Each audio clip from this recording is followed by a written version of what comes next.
As the GCSE history exams have now started, this is a short revision video on the Catholic plots against Elizabeth. Now, where we're picking this up from is just after the 1569-70 Northern Rebellion. The Northern Catholic nobles trying to overthrow Elizabeth using Mary Queen of Scots as a figurehead and trying to install her as a new Catholic queen in an attempt to push forward a counter-reformation. Mary Queen of Scots had arrived in England in 1568 and was seen as a threat ever since her arrival. Although the rebellion had started in 1569 and had been crushed by February 1670, in November 1569, the rebels rode into the fortress city of Durham with over 4,500 men, stormed the cathedral and destroyed the English Bible and the Protestant communion table. A Catholic mass was then held in celebration. This was an act that was actually illegal in England and Wales at the time. However, the planning and the leadership of the rebellion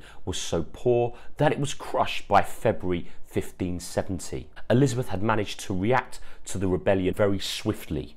Most of the rebels retreated as soon as they heard that thousands of royal troops were marching north. Prisoners were severely punished, tortured, and forced to give information, with 800 rebels being executed in a warning to other potential rebels. High-profile Catholics like the Earl of Northumberland was captured and executed.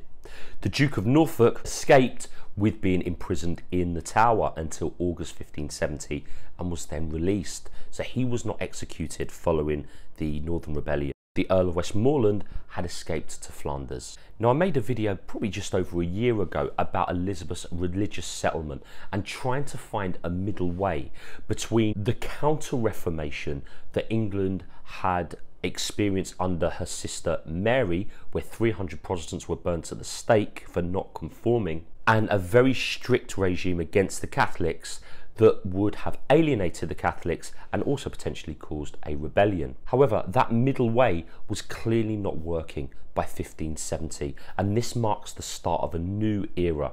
Not only were there threats against Elizabeth, but Elizabeth in turn takes a much tougher approach to the Catholics.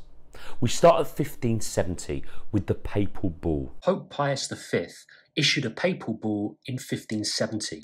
Now, this was a message in which he stated that Elizabeth was not the true queen and called upon people in England to not obey her laws. The bull also excommunicated her from the church, which meant that Catholics would now see Elizabeth as a heretic, going against God. The Pope's aim was to stir up rebellion by forcing English Catholics to choose between their queen or their religion.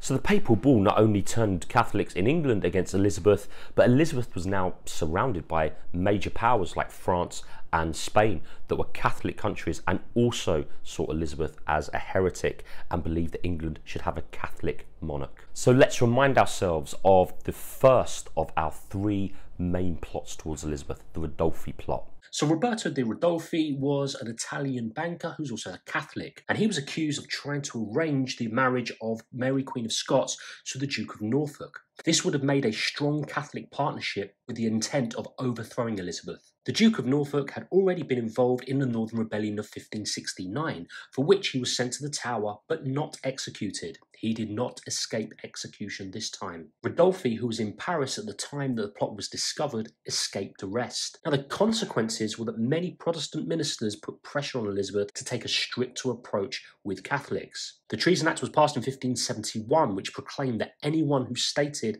that Elizabeth was not the rightful queen would be arrested for treason. Attempting to convert people to Catholicism was classed as treason. So the Catholic plots continued.